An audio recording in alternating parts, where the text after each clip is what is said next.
friends, they don't know I'm so tired. I sleep in the day, I'm awake in the night. There's a fox in the yard, she's watching the hen house. My keeper's away, but I'm ready to fight. Hey everybody, welcome back to another episode of Live in the Studio. Today we are here with our guest Bobby Vaziri. Thank you for having me. How are you, man? I'm doing greght. I'm excited to be here. Yeah, so I always like jump ahead and try to introduce people for themselves, but I've been reminding myself, you don't have to jump in. So I'm going to let you introduce yourself, tell people who you are, what you do. So I'm Bobby Vaziri. I play in vintage harmonic symphony. I'm actually a professor at James Madison University in their College of Business. So that's what I do kind of during the days, but I've been playing music for a long time, and VHS is a real passionate project of mine. I'm really excited about our first album, about the stuff we have coming up, and just excited to be here and kind of talk about all of it. Yeah, now we met originally basically because one of my longtime friends joined your band. Yeah, right, which is really cool. That's Anna Cibarelli. She came on first season, and I got the opportunity to learn one of your songs on the fly. Oh, that's awesome. That was slightly stressful. I can't remember the name of the song now. Who I was before. And the little y'all did a great job. The little walk downs in there. Were not so easy to pick up on a short notice kind of thing. So I hope I did it justice. You did it more than justice. You played awesome. Anna sang great. It was so great to hear that song. I definitely got more nervous the more I heard the song. I was like, all right, here we go. And I was just like, I'm just gonna, I was playing lots of the 1 and the 5th. And I know I shouldn't have been doing that on piano, but it's okay. Although one nice thing, you got the album early because of that. I did know it better because of that. That's good. I was actually, the first, I think it's the first song. Yeah. Don't Take It All. Yeah, that's one of my. I love that. That's a Windows Down song for sure. I love hearing that. Thank you. So tell us about like your background in music. You've been playing. You said. Did you say 20 or 30? Like, how many years have you been playing? So many years. No, I'm just kidding. So when I was like 7, my parents got me into piano lessons. Yeah. And I always remind people like I wasn't that into it. I always liked it, and it kind of came to me. I had an affinity towards it, but I wouldn't practice. And I was like, I don't really want to do this. And my parents were like, no, you need to stick with it. And they kept me involved, and they kept me in these music camps, summer camps, and things like that. And it kind of stayed dormant for a while. And then when I went to college, towards the end of high school, I got into playing a little bit with some of my friends, but I was just singing for the most part. And actually, one of the guys playing guitar is in the band now, Chris Bachner, who is you know him. So my graduation gift was an acoustic guitar, and so I went to college. I started learning, and then I started going back and playing piano, and that's when I got into songwriting, and and it's just kind of been there since, and it's really just become a part of who I am, I guess. Yeah.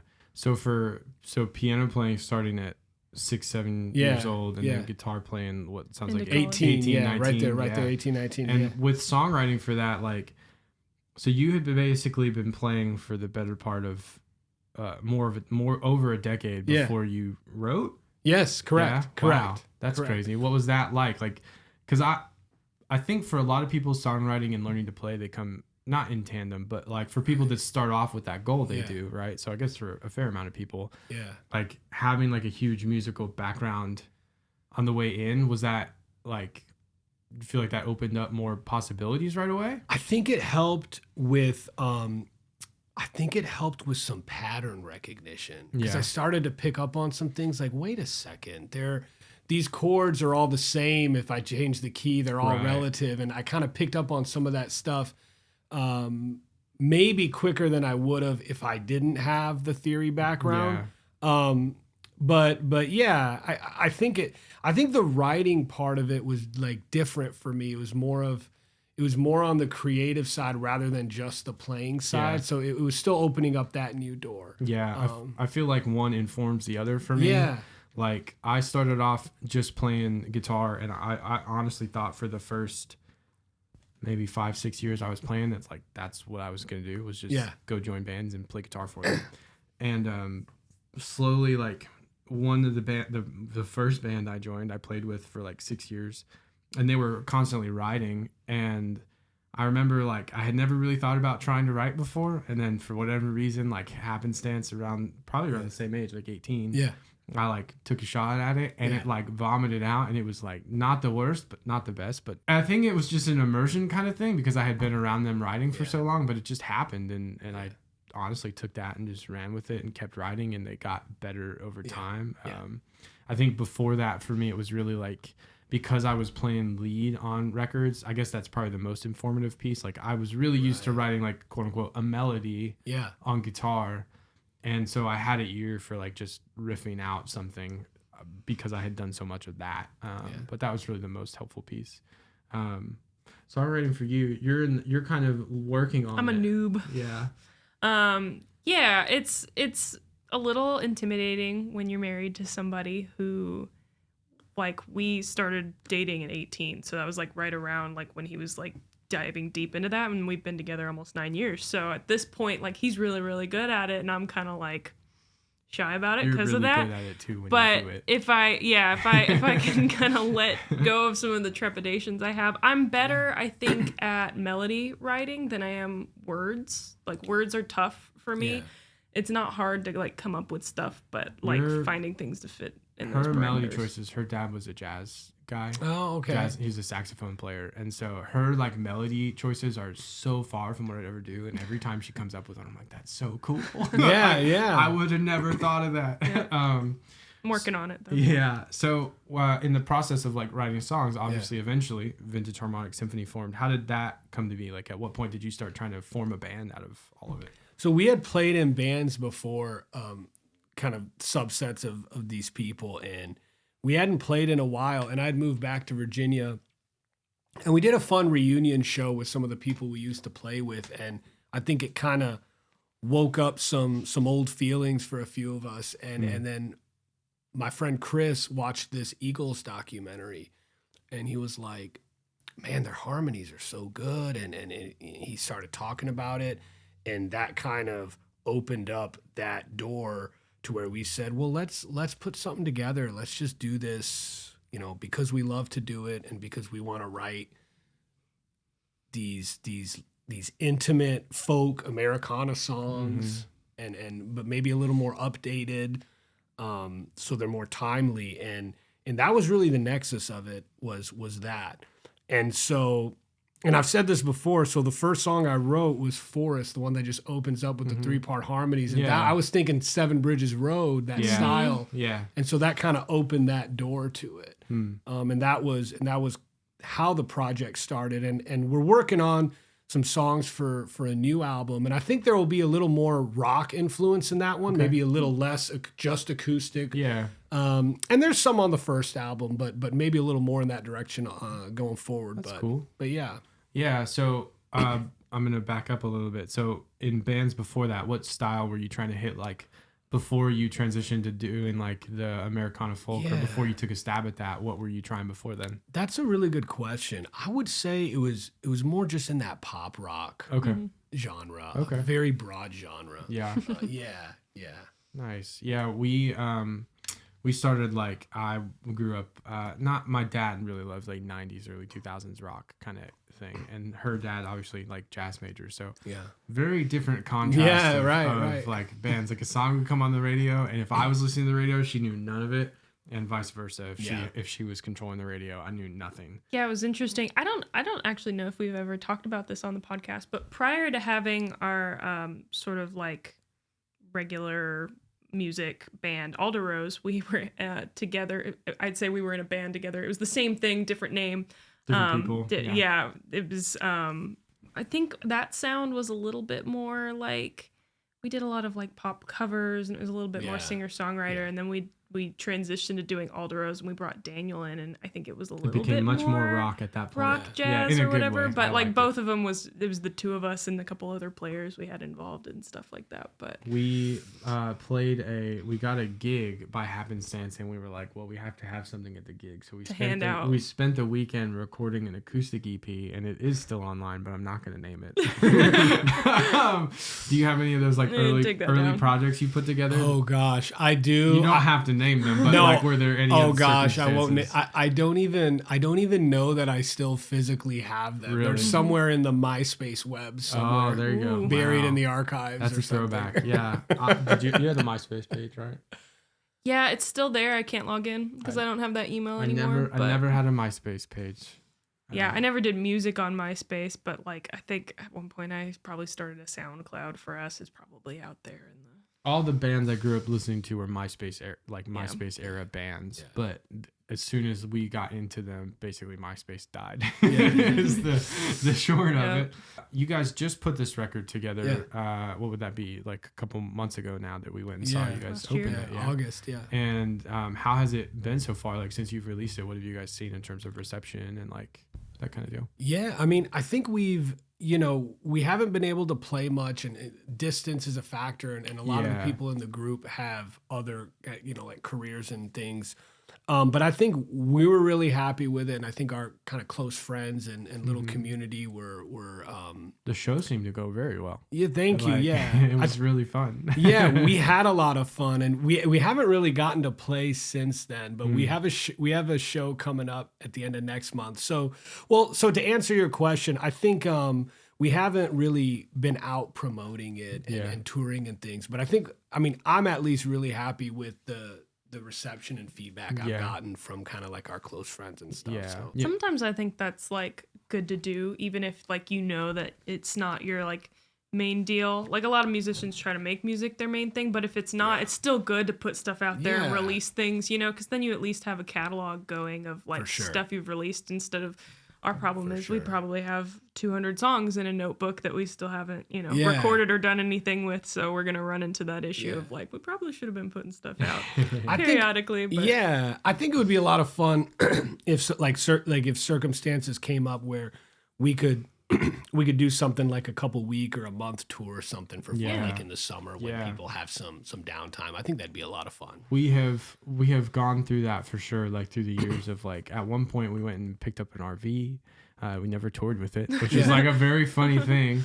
And there's just through time, like I think learning to actually be able to like it takes every band member being kind of in this like same perfect spot at the same time to be able to like take the whole band with you. That's always been one of the things for us too in our band specifically.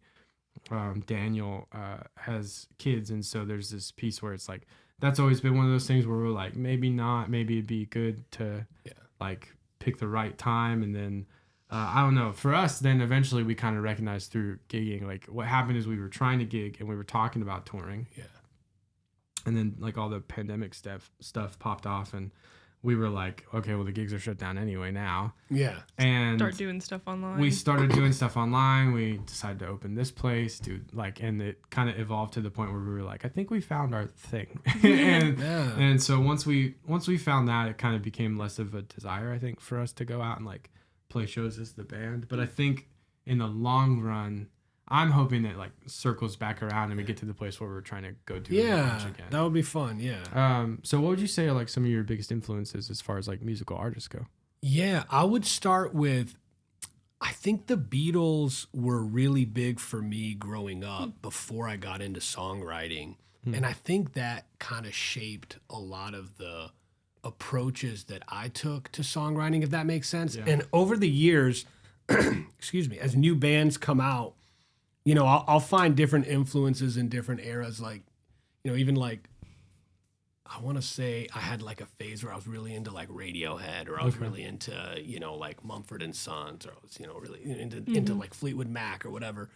But I've always my base has kind of always been that singer-songwriter, I would almost say like this art pop. Yeah. I just loved their approach to kind of this very authentic songwriting, at least the later years of the Beatles. Yeah, Maybe not the yeah. early as much, but that approach has kind of shaped my approach to music and art and songwriting and all of it. Yeah.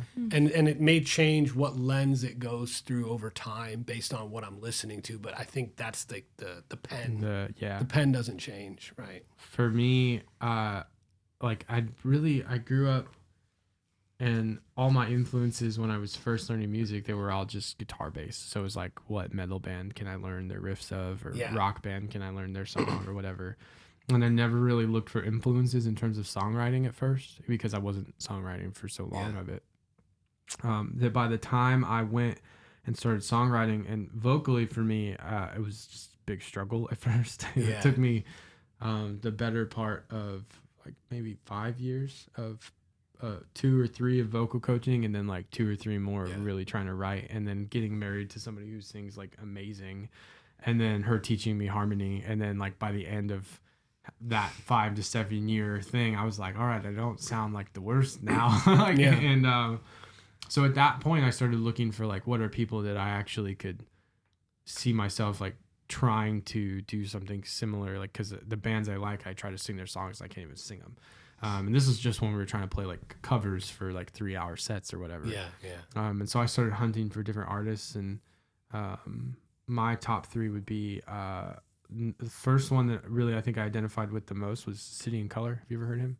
Dallas Green. He was from a band called Alexis on Fire originally, but they started putting out like kind of that singer-songwriter acoustic stuff on the side while his like metal band was touring.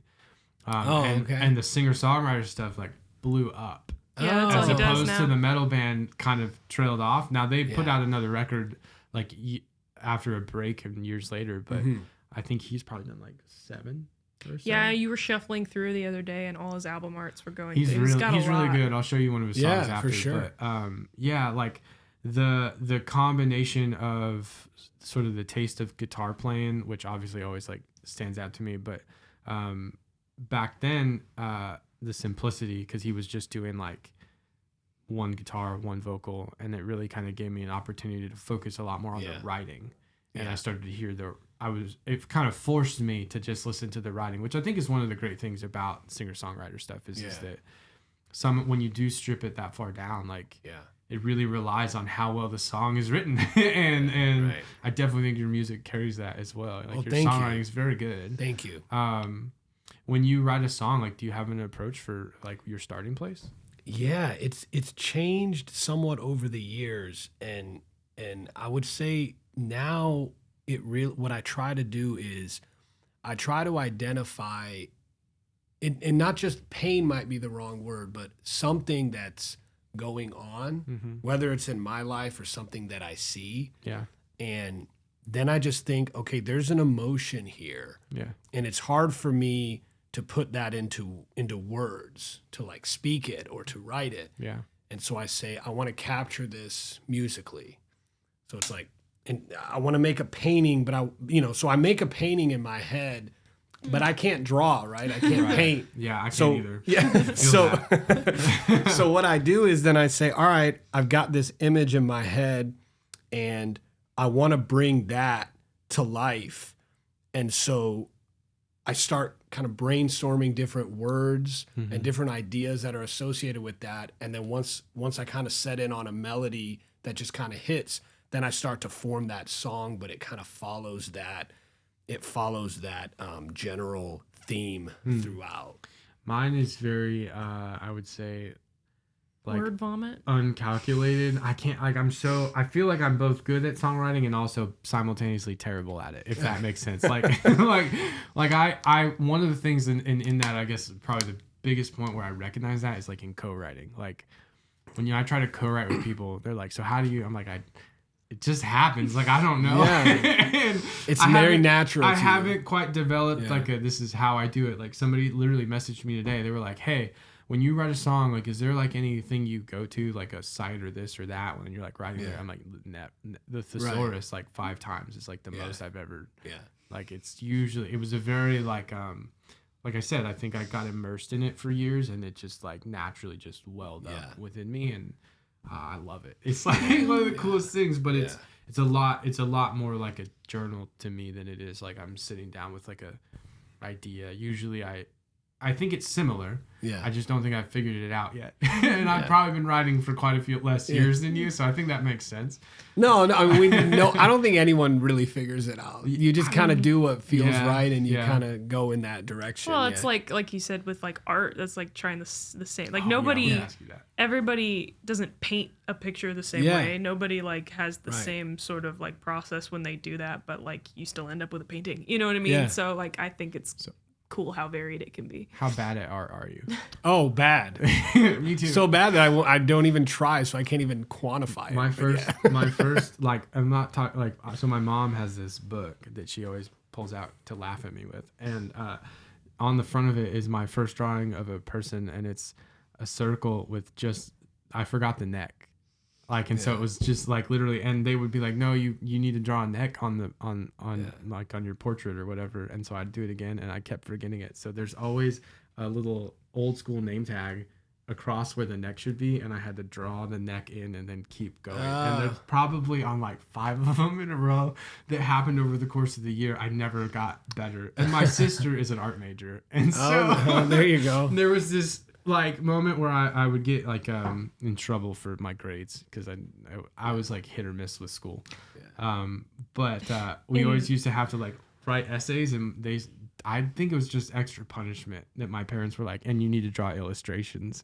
And so I would try to get my sister to help me, and she'd be like, you're hopeless, just give up. Like you can't draw at all. In college, he was trying to find like dummy classes to like fill up his thing with, because we were doing it online, and you know they weren't great anyway. You work in a school. Yeah, I know. Probably not the way we should have gone about it. But I was like, just take art, and he was like, no, like I will fail. Yeah, that's true. If I take art. And I read the course description. I was like, no, you don't. They don't like. It's not about your ability in art. It's just like art appreciation. Okay. Just take it. And so he did, and he did end up having to draw, and I think I did it for you because you were so mad at me. You helped me because there were concepts that like it was something with a bunch of shapes, and I was like, I need help. He was like, I'm gonna get a trying to do it, and it was not working. So have you when it comes to like, just to jump back to songwriting, so starting off, like you were saying, kind of the idea of like, I guess starting on a guitar most of the time when you're songwriting? I think it switches between probably like 50-50 honestly, between an acoustic guitar and a piano, and every now and then I hear maybe like if it's a more rock song, I'll kind of just play 5 chords on an acoustic, just pretending it's an electric. Did you play piano at the show? I don't think you did. No, at the show. I didn't put that together till now. When you said you were playing today. Yeah. Oh yeah, no, I didn't. Yeah, at the show we didn't have a lot of room on that stage. Okay. But at this next show, we're doing a benefit concert for mental health awareness at the end of next month in Harrisonburg. And at that show, I'm going to bring the acoustic and the piano, so have the whole experience. Very cool. So I'm excited about that. Very cool. Would you say there's any... so I know you named out the Beatles. Yeah.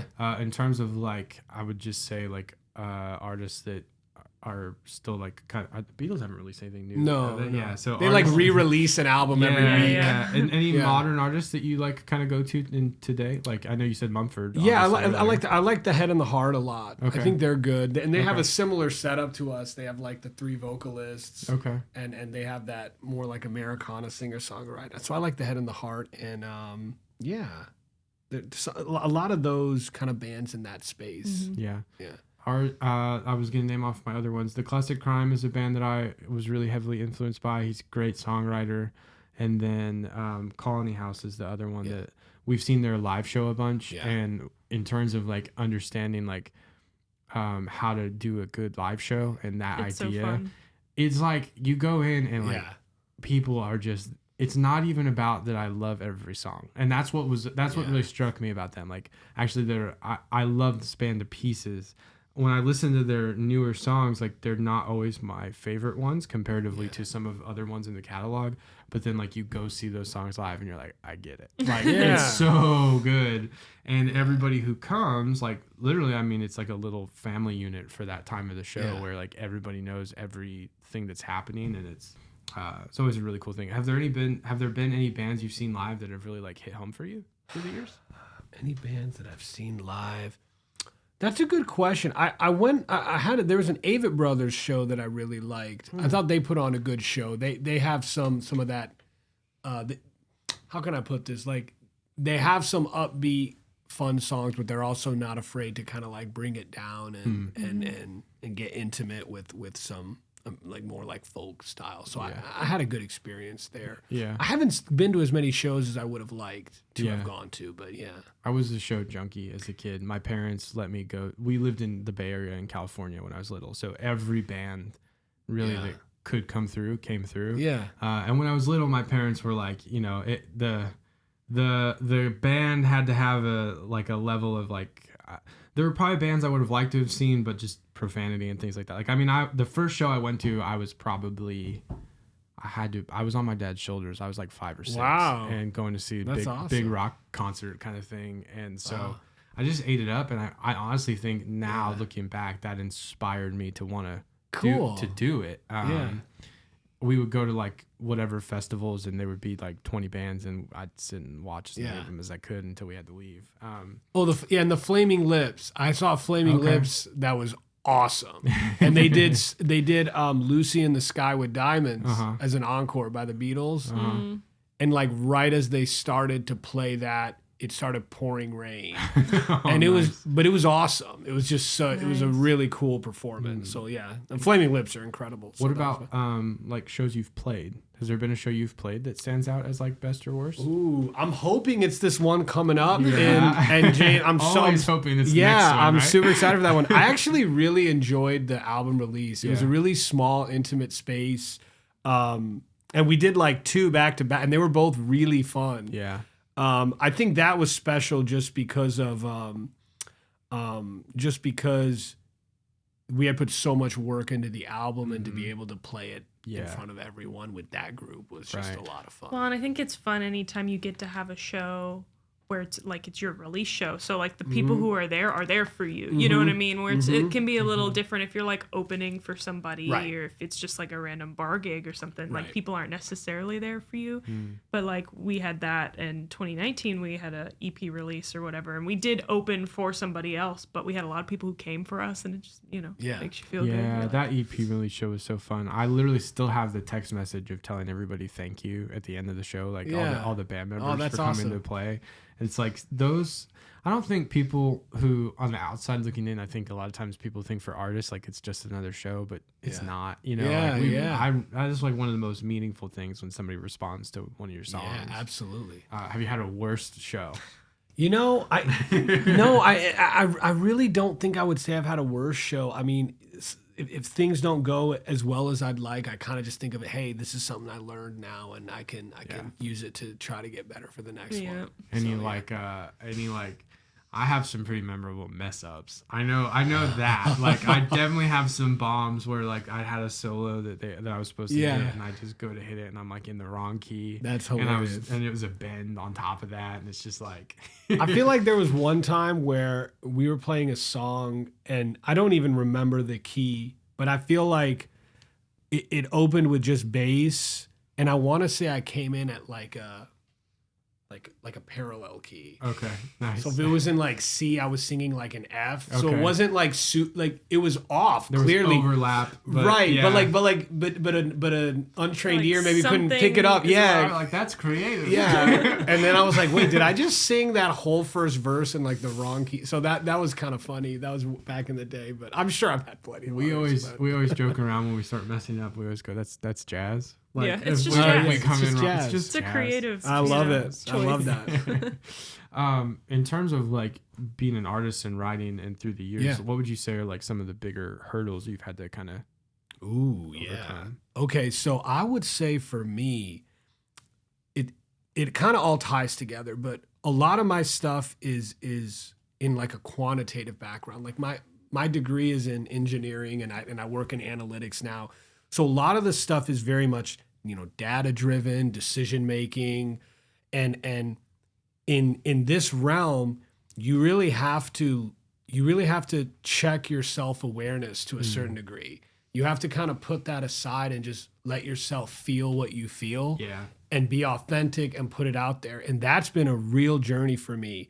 And it's something that I'm continuing to try to do. I think the first VHS album was a huge step in that direction. And I think some of the new songs I'm writing are even more so just directly what I'm experiencing and like my pains and my triumphs, if you will. And I'm just trying to bring all of that out and stop worrying about, am I singing the right note, or am I putting the word that should go here? Right. Because it's like, oh, I want to write this type of a song. And it's like, no, just write your song. Right. And that's been the biggest journey for me. I heard someone say this once. I don't remember where, but and I'm paraphrasing, but this really resonates with me. It's like the idea with art is everyone is different. Everyone is special in their own way. And I truly believe that. But it's like, it's buried deep inside of you in this kind of like dark place, not dark bad, but just in this dark place deep in you.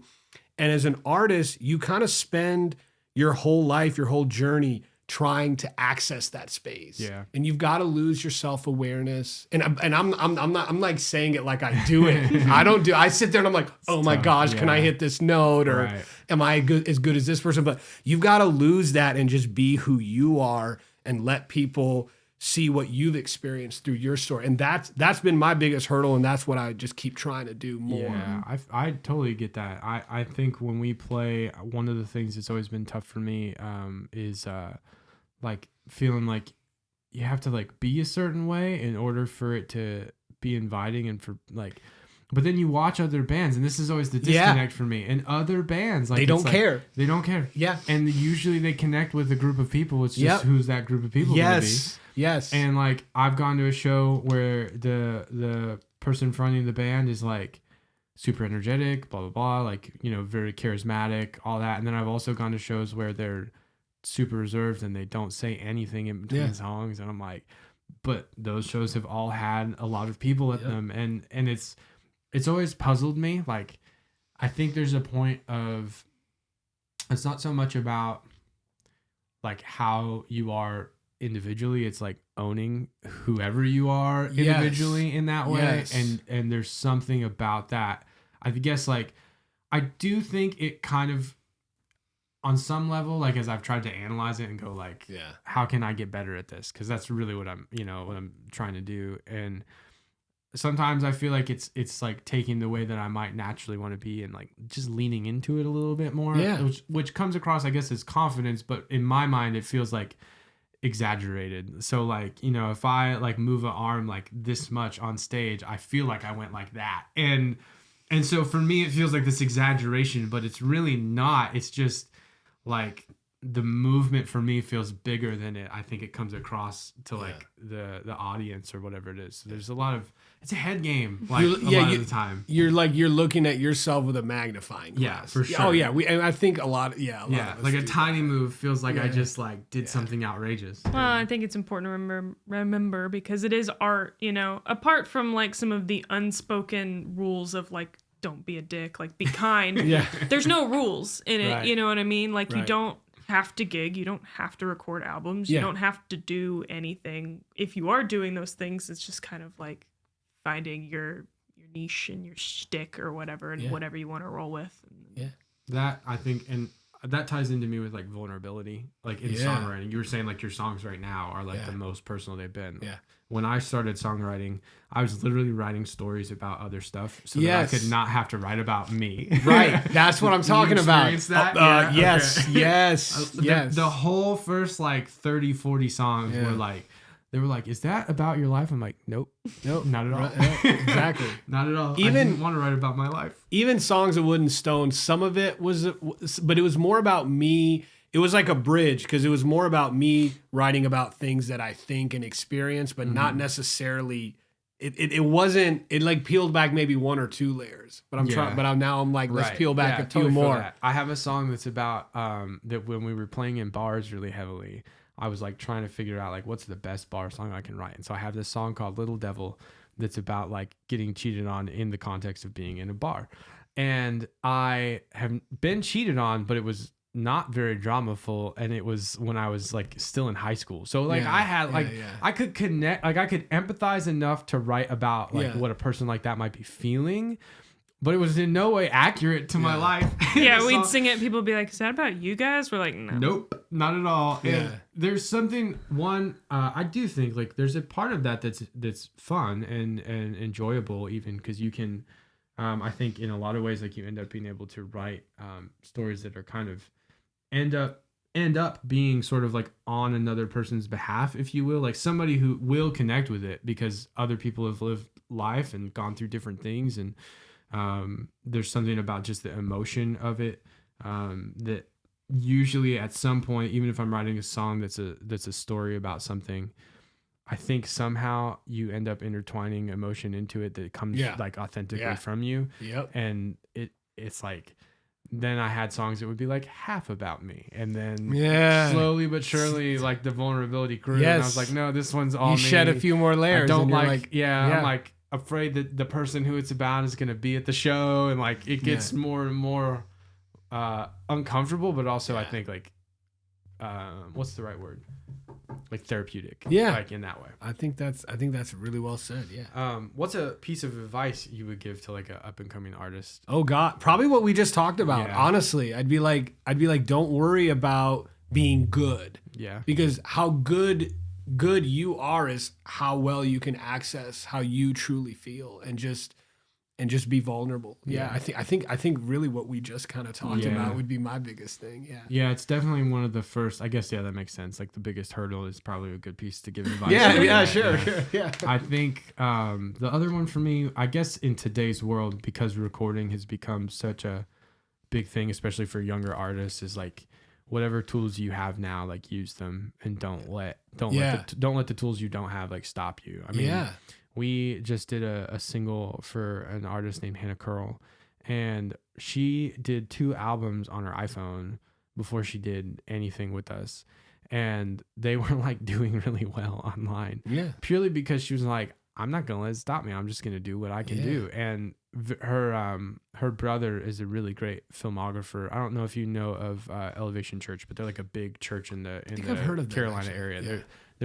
They are massive in terms of like size and scope, and they tour the country and play tons of shows or whatever. And Seth is a self-taught filmographer, 21 years old, and he is their contracted only videographer right now because he just went and worked really, really hard and got really good. And nobody there was no school, none of that. He just loves it, and that's all he ever went for. And so his sister is the same way, and like with her music, she was like, I'm just gonna start putting out albums. I don't need, that's awesome. And that has led to, I think, so many good things, and it did for me too. Like young, like I wanted to record, and so I just went for it and did as much as I could. And I felt that discouragement. I think everyone does, of like, well, I don't have this, or I don't have that, or the gear's too expensive, or I don't have anybody to show me. And well, one, YouTube, that's like that right there is a huge piece of advice. YouTube, anything you want to learn for music related things, there's so much that you can always like get started now because the internet's a thing. But I think abandoning that like fear of it not being perfect at the beginning, I think that's being all right. And then listen to Abbey Road by the Beatles and learn every part of every instrument. Do you have any advice for someone who maybe wants to like go the band route instead of like being an artist? How to work with different musicians? Honestly, that one. I'll take that. That's a great one. No, I don't think so. I think I would focus on kind of the things that we all just talked about, but definitely working with other people is important in the band. I think you get instantly better when you start having to like work and play with other musicians, because when you first start, you're learning, you're just on your own in a room. The first time you have to play a song with somebody else, like all of a sudden, just on timing and being able to play together. Like I'm working on playing drums right now. It's like a thing I've wanted to pick up forever, and so I've been practicing a ton. And I'm playing to the song, and then I'm like, hey, will you come play acoustic with me? So I'm like kind of re-experiencing this again, and so she starts playing acoustic with me to this song, and it's like a totally different thing. Like I had to put a click on, and I could tell right away. I was like, all right, I know that was worse than I thought it was going to be, but it's going to help in the long run. So I think even just on getting better musically, it happens pretty quick. Can you tell us the story behind the band's album? Debut album, Songs of Wood and Stone. So Songs of Wood and Stone, it's really I kind of talked a little bit about the writing process, but for me, this is really an album that's a story about. It's a story about the journey of coming to terms with the different emotions of your life, Yeah. and learning to live with them and accept them and grow with them. And it really stems from, one of my close friends is an artist, actually. She's a fantastic painter and she does great work. Her name's Atusa Rahmani Farah, if you want to check her out. But we talked about duality in art. And it was such an interesting conversation, because talking about the duality in life, how between happy and sad, and bright and dark, and that shaped so much. I didn't realize it, but that came out so much in the story of the album. So, like, for example, Time Has Come is track 6, and Who I Was Before, the song that Anna sang, is track 7. They're both about the same breakup. Okay. But the first one is a happy, upbeat song. Yeah. Where you're confident. Yeah. But the second one is more of like, now you're questioning yourself. So it shows kind of the highs and the lows of that experience. Or like Mandolin Blues is one that I love. That's the one with like the three-part harmonies, track 10. I thought of it through getting this new guitar, and then I had this. Yeah, that's a good inspiration. Yeah, well, but I had this, this emotional connection to this old guitar that wasn't as good and shiny and new, and so I wrote that song, and it kind of shows, this thing is so new, it's all so new, but it doesn't feel like you. Yeah. So it kind of again shows that duality and that difference there. So I think the whole album, really front to back, just kind of talks about those kinds of stories. Which in a way are very true to me. So Don't Take It All is about, you have this passion like for music or for whatever it is. And you're just like, I don't want this to take everything away from me. Like I want to just learn how to love it and appreciate it. And that's kind of the whole vibe behind it. Nice. Yeah. The guitar comment about having the older guitar. I have a guitar right now that's my first acoustic ever. It literally is like out of a movie. When I picked it up out of the store, there was an old guy playing. And he literally like stopped in his tracks. He must have been somebody's grandpa just trying to just encourage me or something to that effect. But he stopped. He was like, "You really got something, kid." And I was like, I thought it was the coolest thing ever. It was like 13, 14 years old. That's awesome. And I still have it, and it's been broken. At one point it fell and the headstock broke off, and my dad actually like glued it all back together. I've written probably, I don't know, like 80 to 90% of my songs. Right. On it. And it's just, you can never replace that. There is something about it that like, and I even say like, if we ever quote unquote make it, like this will be the guitar that people want. It won't be it won't be the nice ones. It'll be the one that I played. You can play a D45 on stage and you'd still rather have that guitar because exactly. Yeah, especially for writing. Well, we're running lower on time, but I want to wrap with kind of our branded question, which we ask everybody, which is, what does music mean to you? Yeah, and I thought about this one because I love this question, and I'm like, but this is where I'm just going to speak to kind of what it means to me and not worry about what I'm supposed to say. Yeah. We'll see. We'll see how well I do at that. No, I think music for me goes back to that idea I was talking about with the painting. There's an emotion, there's an experience, there's something that has happened, and I want to express it, but I can't say it in words or I can't write it. So I can express it through music. And I think music allows us to access emotions and experiences that language or words themselves can't. And that's why I think it's so important, going back to what you said about being vulnerable and being authentic, because it really, the more you do that, the more powerful that message is. Yeah, that's great. I love that answer, actually. So, like, I was talking about this yesterday, but slowly but I have it written on my hand here. Just don't show anyone. No. But like in songwriting, like I remember like the first time when I started songwriting, I was really like it was a fun, kind of this new joyous thing, and there wasn't as much like let's find words that rhyme. And I wasn't, and and I wasn't like in tune. I mean, I was also a kid, so like I was really just doing it for the fun of it, trying to mess around and see if I could do anything halfway decent. Yeah. And then like I remember like the first time I wrote a song, and I like wrote like 2 lines, and I remember being like crying, and I'm like, what is happening to me right now? Like, where did that come from? That's not what so I great. thought I signed That's up so for. great though. Like, and there, it's true. It sort of encourages this vulnerability in a way that I guess maybe it's for songwriters, maybe it's specific people. I know other people resonate with music kind of for the same reason, but from the outside, like looking into it, like a song, like there's this emotion that it stirs up in even just a listener.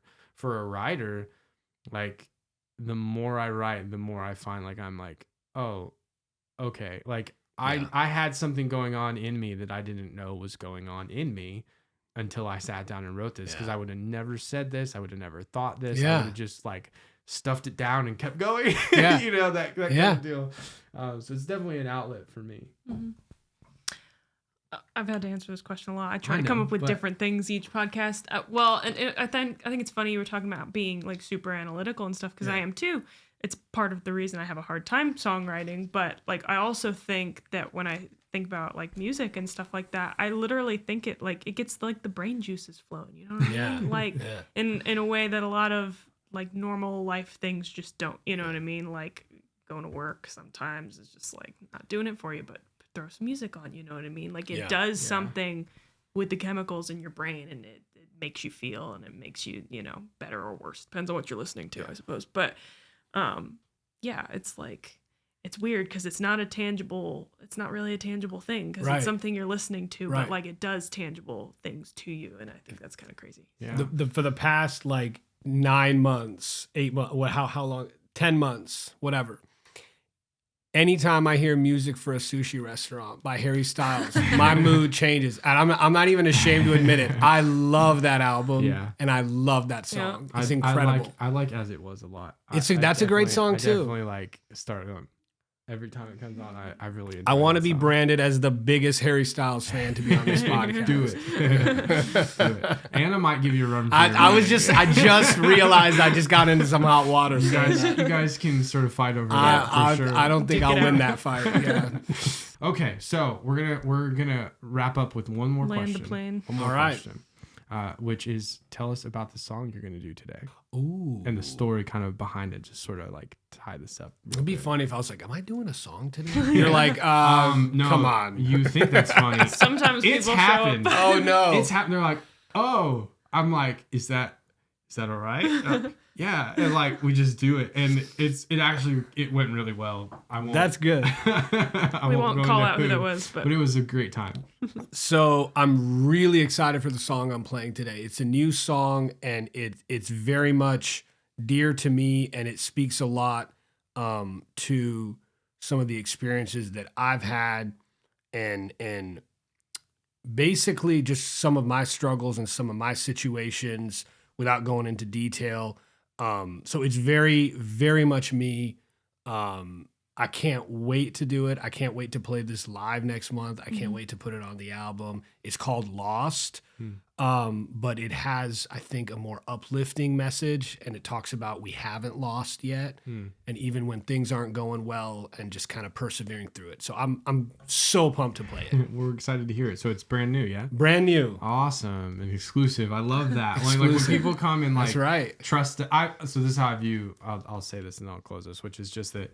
Like when artists come in, and part of why I do what I do is because I really love and know like the process of writing a song and being able to share it. Yeah. And I love helping people do that to the best I can. It's not like some like thing that I think I'm like uber important, but I just like, I really love that people will come in here and trust us with a song that's new. That to me is a really special thing. So thank you for bringing Thank you me here. for letting me. Yeah, of course. It was either that or music for a sushi restaurant. Yeah. Which would have been maybe a little awkward. You can do that too, and I'll send it to Anna and be like, one up. I'm going to do it as a ballad. Yeah, for sure. Maybe Awesome. Cool. Well, Bobby, we've so enjoyed having you. Thank you for being here, and we're going to kind of wrap here. Is there a social media that we can plug for either the band or like what are it's So we have at Vintage Harmonic Symphony. That's our main kind of go-to, message or follow on Instagram. And on there we have a link tree with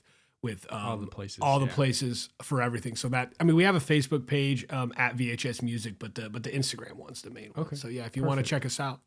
Perfect. Awesome. Cool. Well, again, thank you so much for being here. Thank you for having me. We're going to wrap here, but without any further ado, here is Lost by Vintage Harmonic Symphony and Bobby Vaziri.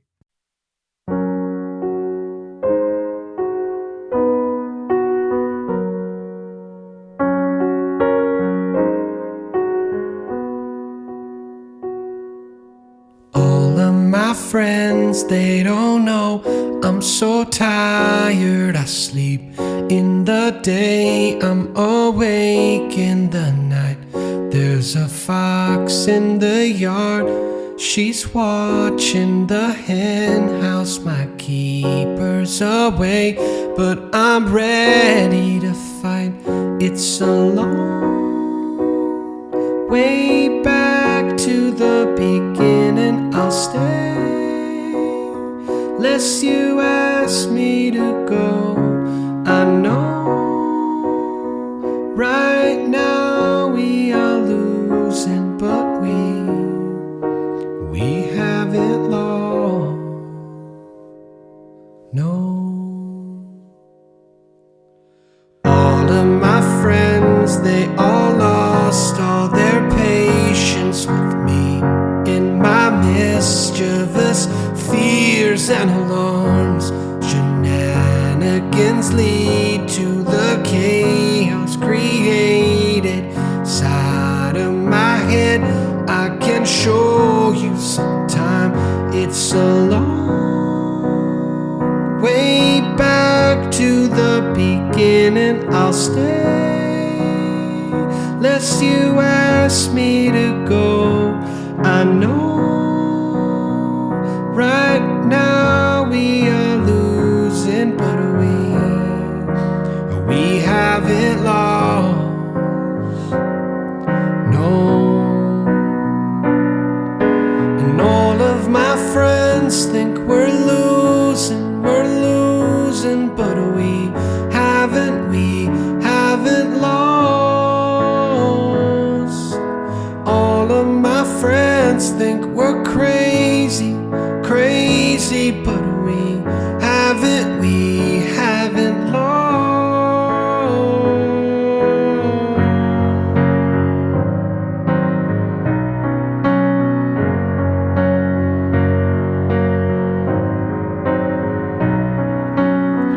It's a long way back to the beginning. I'll stay lest you ask me to go. I know